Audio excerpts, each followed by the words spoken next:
Hello friends, ಇವತ್ತಿನ ಸಂಚಿಕೆಯಲ್ಲಿ ಏನಾಯಿತು ಅಂತ ನೋಡ್ಕೊಂಡು ಬರೋಣ ಬನ್ನಿ. ಅವನ ಪ್ರಶ್ನೆ ಸಮಂಜಸವಾಗೇ ಇದೆಯಲ್ಲ ಅಂತಾರೆ ಆರತಿ. ಹಾಗಿದ್ರೆ ಮೊದಲೇ ನೀವು ಸಾಯಬೇಕು ಅಂತ ಡಿಸೈಡ್ ಮಾಡಿದ್ರಿ, ಚಾನ್ಸ್ಗೋಸ್ಕರ ಕಾಯ್ತಿದ್ರಿ, ಜ್ಯೂಸಲ್ಲಿ ವಿಷ ಬೆರೆಸೋದನ್ನು ನೀವು ನೋಡಿದ್ರಿ, ಅದನ್ನೇ ಕುಡಿದ್ಬಿಟ್ರಿ. It is a clear case of suicide ಅಂತಾಳೆ ಟ್ವಿಂಕಲ್. ಇಲ್ಲ ಅಂತಾಳೆ ವಜ್ರೇಶ್ವರಿ. ವೆಯ್ಟ್ ದೊಡ್ಡಮ್ಮ, ನೀವು ಜ್ಯೂಸ್ ಕುಡಿದ್ರಿ ಅಂದ್ರಿ ಅಲ್ಲ, ಯಾವ ಗ್ಲಾಸ್ ಅದು, ಎಲ್ಲಿದೆ ಅಂತಾಳೆ ನಿಹಾರಿಕಾ. ಆ ಗ್ಲಾಸನ್ನು ತಗೊಂಡು ನಿಹಾರಿಕಾ, ಜೀವ ನಿಜಕ್ಕೂ ನೀನು ಈ ಜ್ಯೂಸ್ಗೆ ವಿಷ ಬೆರೆಸಿಲ್ಲ ಅಲ್ವಾ ಅಂತಾಳೆ ನಿಹಾರಿಕಾ. ಇಲ್ಲ ಅಂತಾನೆ ಜೀವ. ಹಾಗಿದ್ರೆ ನಿನ್ನ ಮಗಳು ಕೃಷ್ಣನ ಮೇಲೆ ಆಣೆ ಮಾಡಿ ಹೇಳು ಅಂತಾನೆ ನಿಹಾರಿಕಾ. ಇಲ್ಲ ಅಂತಾನೆ ಜೀವ. ಹೌದಾ, ಹಾಗಿದ್ರೆ ನೀನು ಇದನ್ನು ಕುಡಿ ಅಂತಾಳೆ ನಿಹಾರಿಕಾ. ಆಗ ರಚನಾ ಓಡಿ ಬಂದು ನಿಹಾರಿಕಾ ಕೈಯಲ್ಲಿರೋ ಜ್ಯೂಸ್ ಗ್ಲಾಸನ್ನು ತಗೊಂಡು, ನಾನು ಜೀವನ ನಂಬ್ತೀನಿ, ಅವರು ಒಬ್ಬರೇ ಜೀವನ ಉಳಿಸೋರು ಹೊರತು ಜೀವ ತೆಗೆಯೋರಲ್ಲ. ಈಗ ನಿನ್ನ ಅನುಮಾನ ಕ್ಲಿಯರ್ ಆಗಬೇಕು ಅಷ್ಟೇ ತಾನೇ, ಈ ಜ್ಯೂಸನ್ನು ನಾನೇ ಕುಡ್ತೀನಿ ಅಂತಾಳೆ ರಚನಾ. ಆಗ ಜೀವ ಗ್ಲಾಸನ್ನು ತಗೊಂಡು, ಬೇಡ ರಚನಾ, ಈ ಜ್ಯೂಸನ್ನು ನೀವು ಕುಡಿಬೇಡಿ ಅಂತಾನೆ. ಅಲ್ಲಿಗೆ ಇದರಲ್ಲಿ ವಿಷ ಇದೆ, ಅದಕ್ಕೆ ರಚನಾನ ತಡಿತಿದ್ಯಾ ನೀನು ಅಂತಾಳೆ ನಿಹಾರಿಕಾ. ಇವರು ಆರೋಪ ಮಾಡ್ತಿರೋದು ನನ್ನ ಮೇಲೆ ತಾನೇ, ನಾನೇ ಕುಡಿದು ಇದರಲ್ಲಿ ವಿಷ ಇಲ್ಲ ಅಂತ ಪ್ರೂವ್ ಮಾಡ್ತೀನಿ ಅಂತ ಜ್ಯೂಸನ್ನು ಕುಡಿದು ನೋಡಿ, ಇವರು ಹೇಳಿರೋ ವಿಷ ಹಾಕಿದ ಜ್ಯೂಸನ್ನು ನಾನು ಕುಡಿದೆ, ನನಗೇನು ಆಗಿಲ್ವಲ್ಲ, ನನ್ನ ಕೆಟ್ಟವನು ಮಾಡೋದಕ್ಕೆ ಇವ್ರು ನಾಟಕ ಮಾಡ್ತಿದ್ದಾರೆ ಅಂತ ಜೀವ ಆಗಿರೋದನ್ನು ನೆನ್ಪು ಮಾಡ್ಕೋತಾ ಟೈಗರ್ ಕೊಟ್ಟಿರೋ ವಿಷ ಹಾಕಿದ ಜ್ಯೂಸನ್ನು ತಗೊಂಡು ಬರ್ತಿದ್ದ ವ್ಯಕ್ತಿಗೆ ಜೀವ ಡಿಕ್ಕಿ ಹೊಡೆದು ಜ್ಯೂಸ್ ಚೆಲ್ಲುತ್ತೆ. ಸಾರಿ ಬ್ರದರ್, ನೀನು ಹೋಗಿ ಡ್ರೆಸ್ ಕ್ಲೀನ್ ಮಾಡ್ಕೊಂಡು ಬಾ, ಇದನ್ನು ಕುಡೀಲಿ ಅಂತಾನೆ ಜೀವ. ಅವನು ಮೊದಲು ಕೊಡೋದಕ್ಕೆ ಒಪ್ಪಲ್ಲ, ನಂತರ ಹೋಗ್ತಾನೆ. ಆಗ ಜೀವ ಕಿಚನ್ಗೆ ಹೋಗಿ ವಿಷ ಹಾಕಿರೋ ಜ್ಯೂಸನ್ನು ಸಿಂಕಿಗೆ ಚೆಲ್ತಾ, ವಜ್ರೇಶ್ವರಿ ಪ್ಲಾನು ಗೋವಿಂದ ವೆಂಕಟರಮಣ ಗೋವಿಂದ ಅಂತ ಬೇರೆ ಜ್ಯೂಸ್ ಮಾಡಿ ಹಾಗೆ ಅದರಲ್ಲಿ ಇಡ್ತಾನೆ. ಏನೂ ಆಗಿಲ್ವಲ್ಲ ನಿಮಗೆ, ಮತ್ತ್ಯಾಕ್ರಿ ಜೀವ ವಿಷ ಹಾಕ್ದ ಅಂತ ಕತ್ತೆ ಕಟ್ಟಿದ್ರಿ ಅಂತಾನೆ ಬಾಲ ನೀವು ಸುಮ್ಮನಿರಿ. ಅಮ್ಮ ನೀನು ಓಕೆನಾ ಅಂತಾಳೆ ರಚನಾ ಅದು ಅಂತಾರೆ ವಜ್ರೇಶ್ವರಿ. ಅಮ್ಮ ಏನಮ್ಮ ಇದೆಲ್ಲ ಅಂತಾಳೆ ರಚನಾ. ನಿಜವಾಗ್ಲೂ ನಾನು ವಿಷ ಕುಡ್ದಿದ್ದೀನಿ ಅನಿಸ್ತು ರಚನಾ, ಜೀವ ನನ್ನನ್ನು ನಂಬಿಸ್ದ ಅಂತಾಳೆ ವಜ್ರೇಶ್ವರಿ. ಜೀವ ಅಮ್ಮ ಏನು ಹೇಳ್ತಿದ್ದಾರೆ, ಅವ್ರು ಯಾಕೆ ನೀವು ಅವರಿಗೆ ವಿಷ ಹಾಕ್ತಿದ್ದೀರಾ ಅಂತ ಅನ್ಕೋತಿದ್ದಾರೆ ಅಂತಾಳೆ ರಚನಾ. ಎಲ್ಲ ನಾಟಕ, ನಿಮ್ಮಷ್ಟು ಅನುಕೂಲಸ್ಥರು ಅಲ್ಲ ಅನ್ನೋ ಕಾರಣಕ್ಕೆ ಯಾರಿಗೂ ಮರ್ಯಾದೆನೇ ಕೊಡಲ್ಲ ಅಲ್ವಾ. ಸಾರಿ ಕೇಳ್ರಿ ಜೀವನ ಅಂತಾನೆ ಸಾಕು ಜೀವ ಹೀಗೆ ವಿಷ ಹಾಕಲ್ಲ ಅಂತ ನಾನು ನಂಬ್ತೀನೋ, ನಮ್ಮಮ್ಮ ಹಾಗೆ ಮಾಡಲ್ಲ ಅಂತ ನಂಬ್ತೀನಿ. ಇಲ್ಲಿ ಬೇರೆ ಏನೋ ನಡೀತಿದೆ, ಏನು ಅಂತ ನನಗೆ ಗೊತ್ತಾಗಬೇಕು ಅಂತಾಳೆ ರಚನಾ. ಆಗ ಜೀವನ್ ಮೊಬೈಲ್ ಸೌಂಡ್ ಮಾಡುತ್ತೆ. ಅತ್ತೆಮ್ಮ, ನಿಮಗೆ ಕೊಟ್ಟಂಥ ಸಮಯ ಮುಗೀತು ಅಂತ ಹೇಳ್ತಾನೆ. ಆಗ ಸಮಯನ ಏನಕ್ಕೆ ಅಂತಾಳೆ ರಚನಾ. ಹೇಳ್ತೀನಿ ಅತ್ತೆಮ್ಮ, ಇಲ್ಲಿ ಮನೆಯವರೆಲ್ಲರೂ ಸೇರಿದ್ದಾನೆ, ಸ್ಟೇಜ್ ಕೂಡ ಸೆಟ್ ಆಗಿದೆ, ನಿಮ್ಮ ಮಾತನ್ನು ಶುರು ಮಾಡ್ತೀರಾ ಅಂತಾನೆ ಜೀವ. ರಚನಾ ಕೈ ಹಿಡ್ಕೊಂಡು, ನೀವು ನನ್ನ ನಂಬ್ತಿರಲ್ವಾ ಅಂತಾನೆ ಜೀವ. ನನಗೆ ಭಯ ಆಗ್ತಿದೆ, ಇಲ್ಲಿ ಏನು ನಡೀತಿದೆ ಪ್ಲೀಸ್ ಕರೆಕ್ಟಾಗಿ ಹೇಳಿ ಅಂತಾಳೆ ರಚನಾ. ಸಾರಿ ರಚನಾ, ಇವತ್ತು ನಿಮಗೆ ತುಂಬ ಬೇಜಾರಾಗುತ್ತೆ, ಆದರೆ ಮತ್ತೆ ಬೇರೆ ದಾರಿ ಇಲ್ಲ ಅಂತ DNA ರಿಪೋರ್ಟ್ನ ತೆಗೆದು ರಚನಾ ಕೈಗೆ ಕೊಡ್ತಾನೆ ಜೀವ. ಏನಿದೆ ಇದರಲ್ಲಿ ಅಂತಾಳೆ ರಚನಾ. ಆಗ ವಜ್ರೇಶ್ವರಿ DNA ರಿಪೋರ್ಟ್, ಆ ರಿಪೋರ್ಟ್ ಪ್ರಕಾರ ನೀ ನನ್ನ ಮಗಳಲ್ಲ ರಚನಾ, ನನಗೂ ನಿನಗೂ ಯಾವ ಸಂಬಂಧನೂ ಇಲ್ಲ ಅಂತಾಳೆ ವಜ್ರೇಶ್ವರಿ. ಅಮ್ಮ ಪ್ಲೀಸ್ ಸ್ಟಾಪ್ ಇಟ್, ಏನೇನೋ ಮಾತಾಡಬೇಡ ಅಂತಾಳೆ ರಚನಾ. ನಾನು ಹೇಳ್ತಿರೋದು ನಿಜ, ನಾನು ನಿನ್ನ ಹೆತ್ತ ತಾಯಿಯಲ್ಲ, ಆ DNA ರಿಪೋರ್ಟಲ್ಲಿ ಇರೋದೇ ಸತ್ಯ, ನೀನು ಬೇಕಿದ್ರೆ ಅದನ್ನು ತೆಗೆದು ನೋಡು ಅಂತಾಳೆ ವಜ್ರೇಶ್ವರಿ. ಅಮ್ಮ, ನಿನಗೆ ನನ್ನ ಮೇಲೆ ಕೋಪ ಇದ್ದರೆ 2 ಏಟು ಹೊಡೆದ್ಬಿಡು, ಈ ಥರ ಎಲ್ಲ ಮಾತಾಡಬೇಡ, ನಾನು ಇದನ್ನೆಲ್ಲ ನಂಬಲ್ಲ ಅಂತಾಳೆ ರಚನಾ. ಅದೇ ಸತ್ಯ ರಚನಾ ಅಂತಾಳೆ ವಜ್ರೇಶ್ವರಿ. ಆಗ ಆ DNA ರಿಪೋರ್ಟ್ನ ಹರಿದು ಬಿಸಾಕಿ, ಯಾವುದೋ ಒಂದು ಪೀಸ್ ಆಫ್ ಪೇಪರ್ಸ್ ಡಿಸೈಡ್ ಮಾಡುತ್ತೆ ಯಾರ್ಯಾರ ಮಗು ಯಾರ್ಯಾರ ತಾಯಿ ಅಂತ. ಯಾರಮ್ಮ ಈ ಥರದ್ದೆಲ್ಲ ಫೇಕ್ ರಿಪೋರ್ಟ್ ರೆಡಿ ಮಾಡಿಸಿ ತಂದಿರೋದು ಅಂತಾಳೆ ರಚನಾ. ನಿನ್ನ ಗಂಡ ಜೀವ ಅಂತಾಳೆ ವಜ್ರೇಶ್ವರಿ. ಹೌದು ಅಂತ ತಲೆ ಅಲ್ಲಾಡಿಸ್ತಾನೆ ಜೀವ. 27 ವರ್ಷ ಮುಚ್ಚಿಟ್ಟಿರೋ ಗುಟ್ಟನ ಜೀವ ಇವತ್ತು ಅಂತಾಳೆ ವಜ್ರೇಶ್ವರಿ. ನಾನು ಇದನ್ನು ನಂಬಲ್ಲ, ನೀವೆಲ್ಲ ಸುಳ್ಳು ಹೇಳ್ತಿದ್ದೀರಾ ಅಂತಾಳೆ ರಚನಾ. ನಿನ್ನ ಮೇಲೆ ಆಣೆ ಮಾಡಿ ಹೇಳ್ತಿದ್ದೀನಿ ರಚನಾ, ನಾನು ನಿನ್ನ ಹೆತ್ತ ತಾಯಿಯಲ್ಲ, ನಾನು ನಿನ್ನನ್ನು ಹೊರಲಿಲ್ಲ, ಮಗು ಹೊಟ್ಟೆಲಿರುವಾಗ ಒಬ್ಬ ತಾಯಿ ಅನುಭವಿಸುವ ತಾಯ್ತನನ ನಾನು ಅನುಭವಿಸಲಿಲ್ಲ, ನಾನು ನಿನ್ನ ಹೆತ್ತ ತಾಯಿಯಲ್ಲ ರಚನಾ, ಇದೇ ಸತ್ಯ ಅಂತಾಳೆ ವಜ್ರೇಶ್ವರಿ. ಆಗ ರಚನಾ ಕೆಳಗೆ ಬೀಳೋಕ್ಕೆ ಶುರುವಾಗ್ತಾಳೆ. ಆಗ ಮನೋಹರ್ ಇಟ್ಕೋತಾರೆ. ನಾನು ನಿನಗೆ ಜನ್ಮ ಕೊಟ್ಟ ತಾಯಿಯಲ್ಲ ಅಂತಾಳೆ ವಜ್ರೇಶ್ವರಿ. ನೀವು ರಚನಾ ತಾಯಿ ಅಲ್ಲದೆ ಇದ್ದರೆ ಇಷ್ಟು ವರ್ಷ ಅವಳು ತಾಯಿ ಅಂತ ಪ್ರಪಂಚದ ಮುಂದೆ ಯಾಕೆ ಬಿಂಬಿಸಿದ್ರಿ? ಸರಿ, ನಿಮಗೆ ಮಕ್ಕಳು ಇರಲಿಲ್ಲ, ಆದರೆ ಮಗು ಬಯಕೆ ಇತ್ತು, ಅದಕ್ಕೆ ರಚನಾನ ಬೆಳೆಸಿದ್ರಿ, ಆದರೆ ಯಾವತ್ತೂ ಅವಳಿಗೆ ನೀವು ಪ್ರೀತಿನೇ ಕೊಡಲಿಲ್ವಲ್ಲ ಅಕ್ಕ. ನಿಮ್ಮದೇ ರೂಲ್ಸು, ನಿಮ್ಮದೇ ಕಾನೂನು, ಒಳ್ಳೆ ಜೈಲ್ ವಾರ್ಡಲ್ಲಿ ಕೈದಿಗಳನ್ನು ಟ್ರೀಟ್ ಮಾಡ್ತಾರಲ್ಲ ಹಾಗೆ ಅವಳನ್ನು ನೋಡ್ಕೊಂಡ್ರಿ, ಯಾಕಕ್ಕ ಅಂತಾಳೆ ಆರ್ತಿ.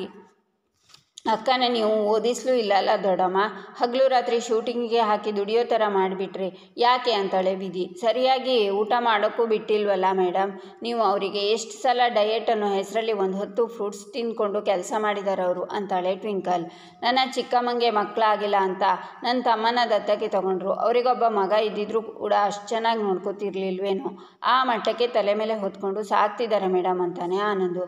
ಅದೇ ತಾನೇ ತಾಯಿ ಪ್ರೀತಿ ಅಂದರೆ, ಅದನ್ನು ಇವರಲ್ಲಿ ನಾನು ಯಾವತ್ತೂ ನೋಡಿಲ್ಲ ಅಂತಾರೆ ಆರತಿ. ಆಗ ತೇಜ ಆರತಿ ಅಂತಾನೆ, ರೀ ನೀವು ಸುಮ್ಮನಿರಿ, ವಿಷಯ ಏನು ಅಂತ ನಿಮಗೂ ಗೊತ್ತಿತ್ತು ಇವರಿಗೂ ಗೊತ್ತಿತ್ತು, ಆದರೆ ಇಷ್ಟು ದಿನ ಒಬ್ಬರು ಒಂದು ಮಾತು ಆಡಲಿಲ್ಲ. ಆ ಮಗು ಮೇಲೆ ಇವರು ಇಷ್ಟೆಲ್ಲ ದೌರ್ಜನ್ಯ ತೋರಿಸ್ತಿದ್ರು, ಒಂದೇ ಒಂದು ದಿನ ನೀವು ಯಾರೂ ಪ್ರಶ್ನೆ ಮಾಡಿಲ್ಲ. ಏನು ಗಂಡಸರು ನೀವೆಲ್ಲ, ಗಾಣದ ಎತ್ತಿನ ಥರ ಹಗಲು ರಾತ್ರಿ ಅನ್ನೋದನ್ನು ಲೆಕ್ಕಿಸದೆ ಅವಳು ದುಡಿತಿದ್ಲು, ಆ ದುಡ್ಡನ್ನು ಒಳ್ಳೆ ದನ ಪಿಶಾಚಿ ಥರ ಇವರೆಲ್ಲ ಅನುಭವಿಸಿದ್ರೆ ಹೊರತು ಅವಳ ಬಗ್ಗೆ ಒಂದು ಸರ್ತಿನಾದರೂ ನೀವು ಯೋಚನೆ ಮಾಡಿದ್ರಾ? ಅವಳ ಬಗ್ಗೆ ಪಾಪ ಅಂತ ನಿಮ್ಗೆ ಯಾರಿಗೂ ಒಂದು ಸರಿನೂ ಅನಿಸ್ಲಿಲ್ವಾ ಅಂತಾಳೆ ಆರತಿ. ಆಗ ಕೃಷ್ಣ ರಚನಾ ಹತ್ರ ಹೋಗಿ, ಅಮ್ಮ ನಿನ್ನಮ್ಮ ಅಲ್ವಾ ಅಂತಾಳೆ. ಆಗ ರಚನಾ ಕೃಷ್ಣನ ತಬ್ಕೊಂಡು ಅಳ್ತಾಳೆ. ಅಕ್ಕ, ರಚನಾನ ನಿಜವಾದ ಅಪ್ಪ ಅಮ್ಮ ಯಾರು ಅಂತಾರೆ ಆರತಿ. ಅವಳನ್ನು ಯಾವುದಾದ್ರೂ ಅನಾಥಾಶ್ರಮದಿಂದ ಕರ್ಕೊಂಡು ಬಂದ್ರಾ ಅಥವಾ ಯಾರಿಗೂ ಗೊತ್ತಿಲ್ಲದಂಗೆ ದತ್ತುಗೆ ತಗೊಂಡು ಕರ್ಕೊಂಡು ಬಂದ್ರಾ? ಮಗು ಮುದ್ದಾಗಿದ್ದಾಳೆ, ಸಿನಿಮಾದಲ್ಲಿ ಪಾರ್ಟ್ ಮಾಡಿಸಿ ದುಡ್ಡು ಮಾಡ್ಕೋಬಹುದು ಅಂತ ಕರ್ಕೊಂಡು ಬಂದ್ರ? ರಚನಾಗೆ ಅವಳು ಹೆತ್ತ ತಾಯಿ ಬಗ್ಗೆ ಗೊತ್ತಾಗೋ ಹಕ್ಕು ಅಧಿಕಾರ ಎರಡೂ ಇದೆ ಅತ್ತಮ್ಮ, ಮಾತಾಡಿ, ರಚನಾ ಯಾರು ಅಂತಾನೆ ಜೀವ. ಆಗ ರಚನಾ ವಜ್ರೇಶ್ವರಿ ಮಗಳು ಈ ರಚನಾ. ಅಮ್ಮ, ನನ್ನ ಹೆತ್ತ ತಾಯಿನ ಸಾಕಿದ ತಾಯಿನ ನನ್ನ ನಿಜವಾಗ್ಲೂ ಯಾರು ಹೆತ್ತರು ಯಾವುದು ನನಗೆ ಬೇಕಾಗಿಲ್ಲ. ನನಗೆ ಬುದ್ಧಿ ಬಂದಾಗಿಂದ ಇವರೇ ನನ್ನ ತಾಯಿ, ಇನ್ನು ಮುಂದಕ್ಕೂ ಇವರೇ ನನ್ನ ತಾಯಿ ಅಂತಾಳೆ. ಎಲ್ಲರೂ ಶಾಕ್ನಿಂದ ನೋಡ್ತಾರೆ. ರಚನಾ ಅಂತಾರೆ ಆರತಿ, ಸಾಕು ಚಿಕ್ಕಮ್ಮ, ಇಲ್ಲಿವರೆಗೆ ನೀವೆಲ್ಲ ನನ್ನಮ್ಮಂಗೆ ಪ್ರಶ್ನೆ ಮಾಡಿದ್ದು ಸಾಕು. ಚಿಕ್ಕ ವಯಸ್ಸಿನಿಂದ ನನ್ನನ್ನು ದುಡಿಸಿದ್ರು ಅಂತ ಹೇಳ್ತಿದ್ರಲ್ಲ, ನಾನು ಕ್ಯಾಮರಾ ಮುಂದೆ ದುಡಿತಿದ್ದೆ, ಅವರು ನನಗೋಸ್ಕರ ಕ್ಯಾಮರಾ ಹಿಂದೆ ದುಡಿತಿದ್ರು. ನಾನು ಹೇಳೋ ಒಂದು ಡೈಲಾಗ್ಸ್ನ ಅವ್ರು 100 ಸಲ ಗಂಟ್ಲು ಹರ್ಕೊಂಡು ಹೇಳ್ಕೊತಿದ್ರು. ಸೈಡ್ ಆ್ಯಕ್ಟರ್ಸ್ ಇಂದ ಸೂಪರ್ ಸ್ಟಾರ್ ಆಗೋವರೆಗೂ ನಾನು ಪಟ್ಟ ಕಷ್ಟ ಒಂದು ಪಟ್ಟಾದರೆ ಅವ್ರು ಪಟ್ಟ ಕಷ್ಟ 100 ಪಟ್ಟು. ಏನು ಮಾತಾಡ್ತಿದ್ದೀರಾ ನೀವೆಲ್ಲ ಅವ್ರ ಬಗ್ಗೆ? ನಾನು ಸ್ಕೂಲಿಗೆ ಹೋಗಲಿಲ್ಲ, ಕಾಲೇಜಿಗೆ ಹೋಗಲಿಲ್ಲ ಅನ್ನೋದು ಬಿಟ್ಟರೆ ನಾನೇನು ಅನ್ಎಜುಕೇಟೆಡಾ? ಪ್ರತಿದಿನ ಶೂಟಿಂಗ್ ಸ್ಪಾಟ್ಗೆ ಅಮ್ಮ ಟೀಚರ್ಸ್ಗಳನ್ನು ಕಳಿಸಿ ಪಾಠ ಹೇಳಿಸ್ತಿದ್ರು. ನೀವೆಲ್ಲ 2-3 ಭಾಷೆ ಕಲ್ತಿದ್ರೆ ನಾನು 5-6 ಭಾಷೆ ಕಲ್ತಿದ್ದೀನಿ. ಡಯಟ್ ಅನ್ನೋ ಹೆಸರಲ್ಲಿ ನಾನು ಉಪವಾಸ ಕೆಡ್ತಿದ್ರು ಅಂತ ಮಾತಾಡ್ತಿದ್ರಲ್ಲ, ನನ್ನ ಜೊತೆ ನನ್ನ ಅಮ್ಮನೂ ಉಪವಾಸ ಇರ್ತಿದ್ರು ಅಂತ ಎಷ್ಟು ಜನರಿಗೆ ಗೊತ್ತು? ಇಲ್ಲಿ ದನ್ ಪಿಶಾಚಿ ಅಂತ ಯಾರೋ ಹೇಳಿದ್ದು ನೀವೇ ಅಲ್ವಾ ಚಿಕ್ಕಮ್ಮ? ಅವ್ರ ಹಣದ ಮುಖ ನೋಡೋ ಹಾಗಿದ್ರೆ ನಿಮ್ಮನ್ನೆಲ್ಲ ಜೊತೆಗೆ ಇಟ್ಕೊಂಡಿರ್ತಿದ್ರಾ?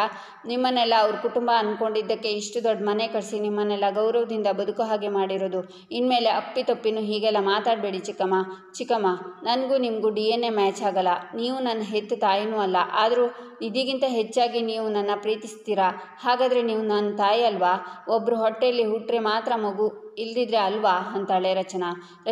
ನೀವು ತುಂಬ ಎಮೋಷ್ನಲ್ ಆಗ್ತಿದ್ದೀರಾ, ಸ್ವಲ್ಪ ಯೋಚನೆ ಮಾಡಿ ನೋಡಿ. ನಿಜಕ್ಕೂ ನಿಮ್ಮ ಅಪ್ಪ ಅಮ್ಮ ಎಲ್ಲೋ ಇದ್ದು ನಿಮ್ಮನ್ನು ಹುಡುಕ್ತಿದ್ರೆ ಅಂತಾನೆ ಜೀವ. ಹುಡ್ಕೋದಿಕ್ಕೆ ಇಷ್ಟು ವರ್ಷ ಬೇಕಾ ಅವರಿಗೆ? ನಾನು ಯಾವುದು ಕಾಣದೇ ಇರೋ ಊರಲ್ಲಿಲ್ಲ, ಸೂಪರ್ ಸ್ಟಾರ್ ನಾನು. ಅಪ್ಪ ಅಮ್ಮ ಅನ್ನೋರು ಇದ್ದಿದ್ರೆ ಯಾವಾಗಲೂ ನನ್ನನ್ನು ಹುಡ್ಕೊಂಡು ಬಂದಿರೋರು. ಅವ್ರು ಬಂದಿಲ್ಲ ಅಂದರೆ ಅದರ ಅರ್ಥ ನನ್ನ ಹುಡ್ಸೋರಿಗೆ ನಾನು ಬೇಡ. ಹಾಗಿದ್ಮೇಲೆ ಅವ್ರು ಯಾರು ಅನ್ನೋ ವಿಷಯನೂ ನನಗೆ ಬೇಡ. ಅಮ್ಮ, ನೀನು ಅಳಬೇಡಮ್ಮ. ಒಬ್ಬಳು ಹೆಣ್ಣು ತಾಯಿ ಆಗೋದಕ್ಕೆ ಮಗುನ ಹೆರಲೇಬೇಕಾಗಿಲ್ಲಮ್ಮ. ತಾಯಿ ಮನಸ್ಸಿದ್ರೆ ಸಾಕು ಅನ್ನೋದಕ್ಕೆ ನಾನು ಕೃಷ್ಣನ ಸಾಕ್ಷಿ ಅಮ್ಮ. ನಾನು ನಿನ್ನ ಮಗಳು, ನೀನು ನನ್ನ ತಾಯಿ ಅಷ್ಟೇ, ಬೇರೆ ಯಾವ ಸತ್ಯನೂ ನನಗೆ ಬೇಕಾಗಿಲ್ಲಮ್ಮ ಅಂತಾಳೆ ರಚನಾ ಅಂತ ವಜ್ರೇಶ್ವರಿ ರಚನಾನ ತಬ್ಕೊಂಡು ಜೀವಾಗೆ ಕಣ್ಣು ಹೊಡೆದು ಹೇಗೆ ಅನ್ನೋ ರೀತಿ ನೋಡ್ತಾಳೆ. ಈ ವಿಷಯನ ಇಲ್ಲಿಗೆ ಬಿಟ್ಬಿಡಿ, ಇದ್ರ ಬಗ್ಗೆ ನಾನು ಯಾವತ್ತೂ ಮಾತಾಡೋಕ್ಕೆ ಇಷ್ಟಪಡಲ್ಲ. ಕೃಷ್ಣ ಬಾ ಕಂದ ಅಂತ ರಚನಾ ಕೃಷ್ಣನ ಕರ್ಕೊಂಡು ಹೋಗ್ತಾಳೆ. ಹಾಗೆ ಜೀವ ವಜ್ರೇಶ್ವರಿನ ಬಿಟ್ಟು ಎಲ್ಲರೂ ಅಲ್ಲಿಂದ ಹೋಗ್ತಾರೆ. ಏನು ಅಳಿದೇವರು, ಬಾಯಿಗೆ ಯಾರೋ ಗಮ್ ಹಾಕಿರೋ ಥರ ನಿಂತಿದ್ಯಾ? ಏನಾಯಿತು ನಿನ್ನ DNA ಸಿನಿಮಾ? ಸತ್ಯ ಗೊತ್ತಾದರೆ ಏನಾಗುತ್ತೆ ಗೊತ್ತಾ ಅಂತ ಭಾರಿ ಬಿಲ್ಡಪ್ ಕೊಟ್ಟಿದ್ದೆ, ಏನಾಯಿತು? 20 ವರ್ಷ ಬ್ರೈನ್ ವಾಶ್ ಮಾಡಿ ಟ್ಯೂನ್ ಮಾಡಿಟ್ಟಿದ್ದೀನಿ ಕಣೋ ನಾನು. ನಿನ್ನೆ ಬಂದಿದ್ದ ಡ್ಯಾನ್ಸ್ ಮಾಸ್ಟರು ನಿನ್ನ ತಾಳಕ್ಕೆ ಕುಣಿತಾಳ ಅವಳು, ವಜ್ರೇಶ್ವರಿ ಕಣೋ ಇವಳು. ನೋಡಿದ್ಯಾ ನಿನ್ನ ಗೆಲ್ಲೋ ಥರ ಮಾಡಿ ಎತ್ತೆತ್ತರಕ್ಕೆ ಏರಿಸಿ ಹೊಗೆ ಹೇಗೆ ಕುಕ್ಕಿದೆ ಅಂತ. ಇನ್ಮೇಲಾದರೂ ಪಾಠ ಕಲಿ, ಬಾಲ ಮುದ್ರಕೊಂಡು ಬಿದ್ದಿರು. ಅದನ್ನು ಬಿಟ್ಟು ಮತ್ತೇನಾದರೂ ಹೊಸ ನಾಟಕ ಶುರು ಮಾಡಿದೆ ಅನ್ಕೋ. ಈ ಸಲ ಫೋಕಸ್ನ ನಿನ್ನ ಮೇಲೆ, ನಿನ್ನ ಮಗಳ ಮೇಲೆ ಇಡಬೇಕಾಗುತ್ತೆ, ಅದು ತುಂಬ ಡೇಂಜರಸ್ ಆಗಿರುತ್ತೆ ಅಂತಾಳೆ ವಜ್ರೇಶ್ವರಿ. ಆಗ ಜೀವ, ಅತ್ತೆಮ್ಮ ರಚನಾನ 6 ತಿಂಗಳಿಂದ ಅಬ್ಸರ್ವ್ ಮಾಡ್ತಿದ್ದೀನಿ. ಅವಳೇನು, ಅವಳ ಸ್ವಭಾವ ಏನು, ನೀವು ಅವಳ ತಾಯಿ ಅಲ್ಲ ಅಂದ ತಕ್ಷಣ ಅವಳು ಹೇಗೆ ರಿಯಾಕ್ಟ್ ಮಾಡ್ತಾಳೆ ಅಂತ ಗೊತ್ತಿಲ್ವ ನನಗೆ? ನಾನೇನು ಅಷ್ಟೊಂದು ಅಜ್ಞಾನಿನ? ಈ ಸೀನ್ನ ನಾನು ಮುಂಚೆನೇ ಗೆಸ್ ಮಾಡಿದ್ದೆ. ನಾನು ಗೆದ್ದುಬಿಟ್ಟೆ ಅಂತ ತುಂಬ ಸಂಭ್ರಮ ಪಟ್ರಿ ಅನಿಸುತ್ತೆ. ಆ್ಯಕ್ಚುಲಿ ನೀವು ಗೆದ್ದಿಲ್ಲ ಅತ್ತೆಮ್ಮ, ಗೆದ್ದಿರೋದು ನಾನು ಅಂತಾನೆ ಜೀವ. ಇಲ್ಲಿಗೆ ಈ ಸಂಚಿಕೆ ಮುಕ್ತಾಯವಾಗುತ್ತೆ. ಮುಂದಿನ ಸಂಚಿಕೆಯಾಗಿ ನಮ್ಮ ಚಾನಲನ್ನು ನೋಡಿ